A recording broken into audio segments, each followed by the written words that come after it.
రేపు అంటే 5వ తారీఖున దశపాపహర దశమి. ఎంతో పవిత్రమైనటువంటి రోజు. ఈ రోజును జ్యేష్ఠ శుక్ల దశమి అని కూడా అంటారనమాట. ఇలాంటి పరమ పవిత్రమైనటువంటి రోజున మీరు స్నానం చేసేటటువంటి నీటిలో ఇది ఒక్కటి గనక కలుపుకొని చేసినట్లయితే 10 రకాల పాపాలను తొలగించేటటువంటి రోజుగా మనకు పరిగణించబడింది. అంతేకాకుండా ఈ రోజున మనకు గంగాదేవి కూడా జన్మించినటువంటి రోజు. కాబట్టి ఎంతో శక్తివంతమైనటువంటి రోజుగా మనకు శాస్త్రాల్లో చెప్పడం అనేది జరిగింది. ఎందుకంటే మన జీవిత పరంగా తెలిసి తెలియక ఎన్నో రకాలైనటువంటి పాపాలు చేస్తూ ఉంటాము. అలాంటి పాపాలలో 10 రకాల పాపాలు ముఖ్యమైనవి ఏవైతే ఉంటాయో, అంటే వేటి గురించి ఏదో మేము తెలియక చేశాము అని చెప్పేసేసి బాధపడుతూ ఉంటాము. పాపాలను కడుక్కునే రోజే ఉండదా అని చెప్పేసేసి కుమిలిపోతూ ఉంటాము. అలాంటి వారందరికీ కూడా ఈరోజు చాలా చాలా మంచిగా ఉపయోగపడుతుంది. కాబట్టి ఇలాంటి అద్భుతమైనటువంటి రోజు మళ్ళీ మళ్ళీ రాదు. కాబట్టి ఈ రోజున మీరు స్నానం చేసేటటువంటి నీటిలో ఇది కలుపుకొని చేయటం వల్ల ఏంటంటే ముఖ్యంగా మీకున్నటువంటి 10 రకాల పాపాలు తొలగిపోయి గంగాదేవి అనుగ్రహము, అలాగే లక్ష్మీనారాయణుల యొక్క అనుగ్రహం కూడా మీకు పుష్కలంగా దక్కుతుందనమాట. అదేంటో తెలుసుకునే ముందు ఒక చిన్న రిక్వెస్ట్ అండి, వీడియోను పూర్తిగా చివరి వరకు వినండి. అప్పుడే మీకు అన్ని రకాలైనటువంటి విషయాలు చక్కగా అర్థమవుతాయి. అలాగే వీడియోకి ఒక లైక్ ఇచ్చి సపోర్ట్ చేయండి. రేపు అంటే 5వ తారీఖున జ్యేష్ఠ శుక్ల దశమి, అంటే దశపాపహర దశమి అనమాట. ఈ రోజున మీరు మీ ఇంటి దగ్గర అంటే నదీ స్నానం ఏదన్నా ఉంటే కుదిరితే చేయండి. ఎందుకంటే మనకి ఈరోజు గంగాదేవి పుట్టినరోజు కాబట్టి గంగా నదీ స్నానం చేస్తే మీకు కోటి జన్మల పాపాలు తొలగిపోయి కోటి జన్మల పుణ్యం అనేది మీ సొంతం అవుతుంది. ఒకవేళ మీకు నదులు ఏమీ కూడా అందుబాటులో లేవు అని అనుకుంటే మీరు ఏదన్నా చెరువు దగ్గరలో ఉంటే ఆ చెరువులోనైనా, లేదా మీకు అందుబాటులో ఉన్నటువంటి నదుల్లో ఎక్కడైనా సరే చక్కగా మీరు స్నానం అనేది చేయవచ్చు. ఒకవేళ చెరువులు కానివ్వండి, నదులు కానివ్వండి ఏవి కూడా అందుబాటులో లేకపోతే మీ ఇంటికి దగ్గరలో ఉండేటటువంటి బావి దగ్గర కానివ్వండి, లేదా బోరు అంటే పంపు ఉంటుంది కదా, అలాంటి పంపు దగ్గర అయినా సరే మీరు చక్కగా స్నానం చేయవచ్చు అనమాట. అలా చేయటం వలన ఏంటంటే చాలా వరకు కూడా మన చేతి ద్వారాగా, మన నోటి ద్వారాగా కొన్ని రకాలైనటువంటి దోషాలు పాపాలు చేస్తూ ఉంటాము. ముఖ్యంగా ఆ 10 రకాల పాపాలు ఏంటనేవి కూడా మనం ఈ వీడియోలో క్లియర్గా తెలుసుకుందాం అనమాట. అవన్నీ కూడా తొలగిపోతాయి. ఒకవేళ మీకు ఆ బావి, బోరు ఇవి కూడా దగ్గరలో లేవు అని అనుకుంటే మాత్రం మీరు చక్కగా ఇంట్లోనే స్నానం చేసేటటువంటి నీటిలో ఇవి కలుపుకొని చేయటం వలన ఏంటంటే ఆ పాపాలన్నీ కూడా తొలగిపోయి అంత పుణ్యం అనేది మనకు దక్కుతూ ఉంటుందన్నమాట. అలాగే ఈ స్నానం చేసేటప్పుడు కూడా మనం గంగామాతను స్మరించుకుంటూ చేయాలి. ఒకవేళ నదులు మీకు అందుబాటులో ఉన్నాయి అనుకోండి, ఆ నదీ స్నానం చేసేటప్పుడు మీరేంటంటే చాలామంది తెలియక అంటే డైరెక్ట్గా వెళ్ళి నదీ స్నానం చేస్తారు. అలా చేయకూడదు. ఇంట్లో ముందు స్నానం చేసి తర్వాత నదీ స్నానం అనేది చేయాలన్నమాట. అలా చేస్తేనే పాపాలు అనేవి తొలగిపోతాయి. అంతేకాకుండా నదీ స్నానం చేసేటప్పుడు మీరేంటంటే నల్ల నువ్వులను అలాగే బెల్లాన్ని కూడా ఆ నీటిలో వదిలేయటం వలన ఏంటంటే మీకున్నటువంటి అంటే తెలిసి తెలియక చేసినటువంటి కర్మలు, దోషాలు, పాపాలు అన్నీ కూడా తొలగిపోవటానికి అవకాశం అనేది ఉంటుందన్నమాట. ఇంకా ఈ రోజున ఏంటంటే ముఖ్యంగా లక్ష్మీనారాయణులకు ఉపవాసం, మీకు శక్తి ఉంటే ఉపవాసం ఉండి లక్ష్మీనారాయణులు కనుక మీరు పూజ చేసినట్లయితే మీకు ఎంతో పుణ్య ఫలితం అనేది దక్కుతుంది. ఎన్నో రకాలైనటువంటి పాపాలు, దోషాలన్నీ కూడా తొలగిపోయేటటువంటి అవకాశం అనేది ఉంటుందన్నమాట. మనమేంటంటే ఒక్కొక్కసారి తెలిసి తెలియక కొన్ని రకాలైనటువంటి పొరపాట్లు చేస్తూ ఉంటాము. అవి ఏంటంటే మనకు తెలియని కూడా తెలియదు సరిగ్గా, కానీ అది మనం చేసినటువంటి పాపం కిందకే వస్తుంది. ఎందుకంటే తెలిసి నిప్పును పట్టుకున్నా, తెలియక నిప్పును పట్టుకున్నా ఖాళీ తీరుతుందన్నమాట. అలాగే పాపం అనేది తెలిసి చేసినా తెలియక చేసినా మనకు పాపం అనేది తగిలి తీరుతుంది. దాని తాలూకా శిక్షను కూడా మనం అనుభవించి తీరాల్సి వస్తుందన్నమాట. ఆ 10 రకాల పాపాల్లో ముఖ్యమైనటువంటి పాపాలు అంటే ఇక్కడ దశ పాపహర దశమి అంటే దశం అంటే ఏంటి, 10 రకాలైనటువంటి పాపాలను కడుక్కునేటటువంటి రోజుగా మనకు శాస్త్రాల్లో చెప్పటం అనేది జరిగిందనమాట.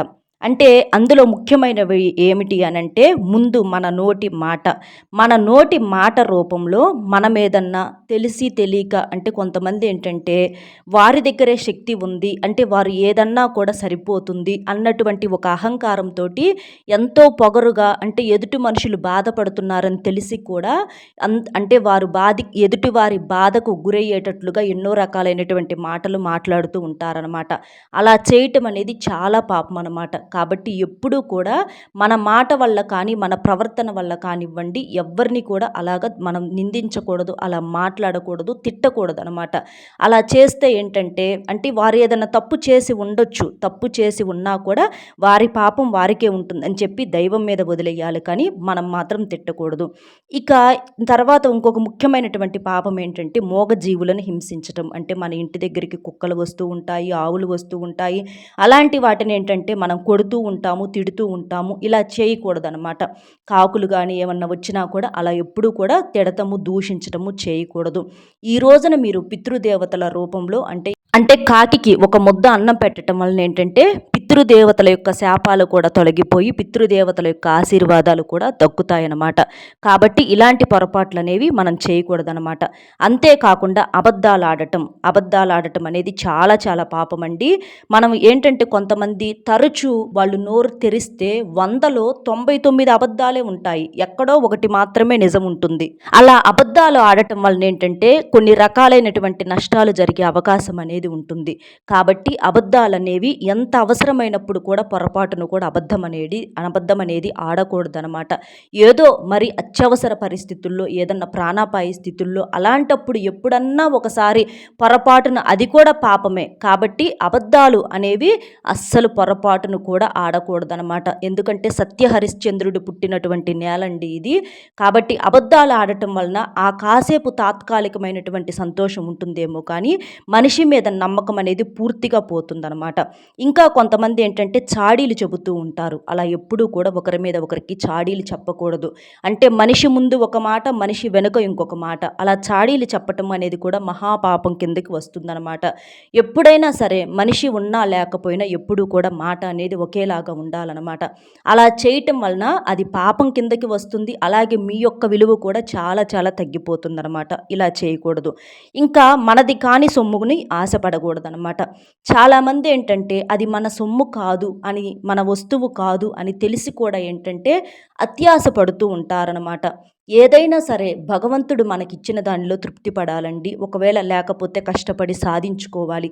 అంతేకాని ఎవరన్నా మనకు ఊరకనే ఇస్తే బాగుండు, ఫ్రీగా ఇస్తే అంటే వారికి మనసులో ఉండి ఇస్తే అది వేరే విషయం. అలా కాకుండా ఎప్పుడూ కూడా కష్టపడకుండా ఎవరన్నా ఇస్తే బాగుండు అని చెప్పేసి ఎదురు చూస్తూ ఉంటారు చూడండి, అది కూడా చాలా పాపం కిందకు వస్తుందన్నమాట. కాబట్టి ఎప్పుడూ కూడా ఆశపడకూడదు. తర్వాత ఇంకొక విషయం ఏంటంటే మనసులో తిట్టుకోవటం. అంటే పైకి బాగానే ఉంటారు, కానీ మనసులో మాత్రం తిట్టుకుంటూ ఉంటారు. పైకి నవ్వుతూ ఉంటారు, మనసులో శాపనార్థాలు పెట్టుకుంటూ ఉంటారు, నటిస్తూ ఉంటారన్నమాట. అంటే వారు జీవితంలో ఎదుగుతుంటే చూడలేక, ఒక మంచి ఇల్లు కట్టుకుంటే చూడలేక, మంచి బట్టలు కట్టుకుంటే చూడలేక, అంటే వారి మనస్తత్వం ఎలా ఉంటుంది అనంటే మాకు లేకపోయినా పర్వాలా, మాకు దక్కకపోయినా పర్వాలా, కానీ పక్కవాడికి మాత్రం దక్కకూడదు, పక్కవాడు సంతోషంగా ఉండకూడదు అని చెప్పేసేసి ఇట్లా దండం పెట్టుకుంటూ ఉంటారనమాట. కానీ ఎప్పుడు అలా చేయటం అనేది చాలా పాపం అండి. ఎందుకంటే మనం మనసులో ఎన్నో రకాలైనటువంటి పాపపు ఆలోచనలు చేసినా మనుషులు ఎవ్వరూ గమనించకపోవచ్చు, కానీ దైవం ప్రతీది కూడా గమనిస్తూ ఉంటుందన్నమాట. కాబట్టి ఎప్పుడైనా సరే అందరూ బాగుండాలి, అందులో మనము ఉండాలని చెప్పేసి మనస్ఫూర్తిగా కోరుకోవాలి. మీరు కావాలి అనంటే కష్టపడి సంపాదించుకోవాలి. కార్లు ఉన్నోళ్ళు, అలాగే పెద్ద పెద్ద ఇల్లు ఉన్నవాళ్ళు ఉంటారు. అది వారి ఏదో జన్మల పుణ్యం అవ్వచ్చు, లేదా పెద్దవాళ్ళు సంపాదించవచ్చు. ఇట్లా కొన్ని కొన్ని కారణాల వల్ల వారికి దక్కుతుంది. అలాగే వారి కష్టార్జితం కూడా కావచ్చు అనమాట. అలాగా మనకి ఏంటంటే అలాగా సంపాదించుకోవాలి, ఎదగాలి అనంటే మన యొక్క మంచితనంతో, నీతి నిజాయితీలతో ఎప్పుడూ కూడా ఉండటం వలన ఏంటంటే మనకి ఇలాంటి కర్మలు అనేవి చుట్టుకోకుండా ఉంటాయన్నమాట. మనిషికి నిజమైనటువంటి ఆస్తి ఏంటంటే ముందు ఎంతసేపటికి డబ్బు సంపాదించుకోవటం కాదండి, పాపాన్ని సంపాదించుకోకుండా ఉండి పుణ్యాన్ని సంపాదించుకుంటారు చూడండి, వారు నిజమైనటువంటి అదృష్టవంతులన్నమాట. రేపు వారు స్వర్గలోకానికి చెందుతారు. కాబట్టి ఇలాంటివి ఏదన్నా పాపాలు తెలిసి తెలియక, కొంతమంది తెలిసి చేస్తారు, కొంతమంది తెలియక చేస్తారు, కొంతమంది తెలిసినా కూడా తెలియనట్లుగా చేస్తూ ఉంటారనమాట. ఇలాంటి పాపాలు ఏమన్నా ఉన్నా కూడా అవన్నీ కూడా తొలగిపోతాయన్నమాట. రేపు అలాంటి పాపాలను కడుక్కోవటానికి మంచి రోజుగా చెప్పుకోవచ్చు. అలా స్నానం చేసేటటువంటి నీటిలో ఇవి వేసుకొని చేయటం వలన మీకు ఇంకా పూర్తిగా దోష నివారణ అనేది జరుగుతుంది. అంటే ఇంతటితో చేసేసి మళ్ళీ ఈసారి పాపాలు చేయొచ్చా అని అనుకోకూడదు. ఇక ఎప్పుడూ కూడా జీవితంలో మేము పాపాలు చెయ్యము అని చెప్పేసేసి అనుకోవాలన్నమాట. ఉంటుందన్నమాట. అలా ఎప్పుడూ కూడా మనం మంచితనమే మనల్ని కాపాడుతూ ఉంటుంది. మంచితనం ఏంటంటే మొదట్లో కష్టాలను ఇబ్బందులను పెట్టినా కానీ చివరికి దాని ముగింపు సంతోషంగా ఉంటుంది. చెడు మొదట్లో సంతోషాన్ని ఇచ్చినా చివరికి దాని ముగింపు ఏంటంటే చాలా ఇబ్బందులు పడాల్సిన పరిస్థితి అనేది ఉంటుందన్నమాట. చక్కగా ఈరోజు ఉదయాన్నే సూర్యోదయానికి ముందుగా లేచి మీరు స్నానం చేసేటటువంటి బకెట్ నీళ్ళల్లో ఏం చేస్తారంటే మనకి తులసి చెట్టు మన్ను ఉంటుంది కదండి, అంటే తులసి చెట్టు మట్టి అనేది ఎంతో శక్తివంతమైనది. తులసి చెట్టు మట్టిలో ఏంటంటే నదీ దేవతలు కొలువై ఉంటారనమాట. పవిత్రమైంది, శక్తివంతమైనది. అలాంటి మట్టిని ఒక చిటికెడు తీసుకొని కలుపుకొని స్నానం చేయండి. లేదు అనుకుంటే గంగా జలం మనకి షాపుల్లో అమ్ముతూ ఉంటారు. అలాంటి గంగా జలాన్నైనా సరే కొంచెం ఆ నీటిలో కలుపుకొని స్నానం చేయటం వలన గంగా నది స్నానం చేసినటువంటి పుణ్యం అన్నమాట. ఎందుకంటే ఈరోజు గంగమ్మ తల్లి పుట్టినటువంటి రోజు కాబట్టి మీరు చక్కగా ఇలా చేయండి. ఇలా చేయటం వలన మీకున్నటువంటి అన్ని రకాల దోషాలు, ముఖ్యంగా 10 రకాలైనటువంటి పాపాలు తొలగిపోయేటటువంటి రోజుగా మనకు శాస్త్రాల్లో చెప్పటం అనేది జరిగింది. చక్కగా అలా చేసేసి మంచిగా ఉతికిన బట్టలు ధరించేసి మీరు అంటే లక్ష్మీనారాయణులకు గంధము కుంకుమలతో అలాగే పువ్వులతోటి అలంకరణ చేసేసి లేదా శివపార్వతులకైన అలంకరణ చేసేసి మీరు ఇంట్లో దీపాన్ని వెలిగించడం అంటే ఆవు నేతితో కానీ లేదా నువ్వుల నూనెతో కానీ దీపాన్ని వెలిగించడం వలన మీకు 1,000,000 జన్మల పాపాలు తొలగిపోయి 1,000,000 జన్మల పుణ్యం వస్తుంది. అలాగే అప్పులు కష్టాలు బాధలు అన్నీ తొలగిపోయి ఆర్థికంగా మంచిగా ఎదగటానికి మంచిగా సంపాదించుకోవటానికి ఇది మంచి రోజుగా చెప్పుకోవచ్చు అనమాట. అలాగే మీరు మర్చిపోకుండా స్నానం చేసేటప్పుడు ఏంటంటే ఒక చెంబుడు నీటిని తీసుకొని గంగా గంగా గంగా అని చెప్పేసేసి 3 సార్లు ఈ మంత్రాన్ని చదువుకోవటం వలన ఆ నీరు అనేవి ఇంకా పవిత్రంగా ఇంకా శక్తిని పుంజుకుంటాయన్నమాట. కాబట్టి చక్కగా ఇలా చేసేసి మీ యొక్క సమస్యలు అన్నింటి నుంచి పాపాలను కడుక్కోవటానికి ఇదొక మంచి తిథిగా చెప్పుకోవచ్చు అని చెప్పేసి మనకు శాస్త్రాలు చెప్పడం అనేది జరిగింది.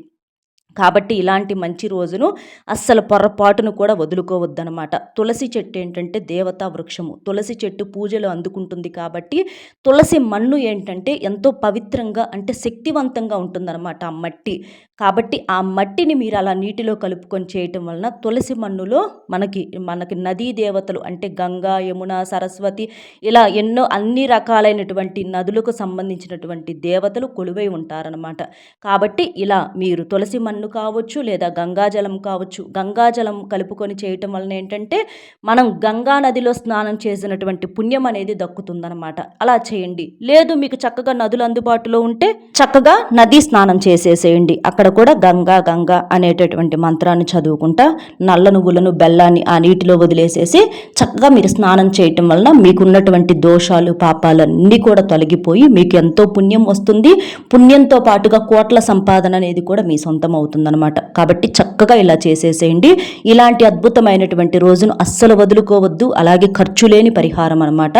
మంచి ఫలితాన్ని చూసి మీరే ఆశ్చర్యపోతారు. అర్థమైంది కదండి రేపు ఏం చేయాలి ఏంటి అనేది. జ్యేష్ఠ శుక్ల దశమి రోజున మన వీడియో కనుక నచ్చితే ఒక లైక్ ఇచ్చి సపోర్ట్ చేయండి. మీరు లైక్ చేయటం వలన వీడియో మరికొంతమందికి చేరి వారు కూడా తెలుసుకునే అవకాశం అనేది ఉంటుంది. అలాగే మీకు తెలిసినటువంటి మిత్రులు ఎవరన్నా ఉంటే వారికి కూడా షేర్ చేస్తే హెల్ప్ అవుతుంది. మొట్టమొదటిసారిగా మన ఛానల్ చూస్తుంటే సబ్స్క్రైబ్ చేసుకొని పక్కనే ఉన్నటువంటి ఆల్ అనే బెల్ని క్లిక్ చేస్తే నేను పెట్టే ప్రతి వీడియో కూడా ముందుగా మీకు నోటిఫికేషన్ రూపంలో చేరుతుంది. కాబట్టి ఒక్క లైక్ ఇచ్చి సపోర్ట్ చేస్తారని మనస్ఫూర్తిగా కోరుకుంటూ మరొక మంచి విశేషంతో మళ్ళీ కలుద్దాం. సర్వేజన సుఖినో భవంతు. నమస్కారం.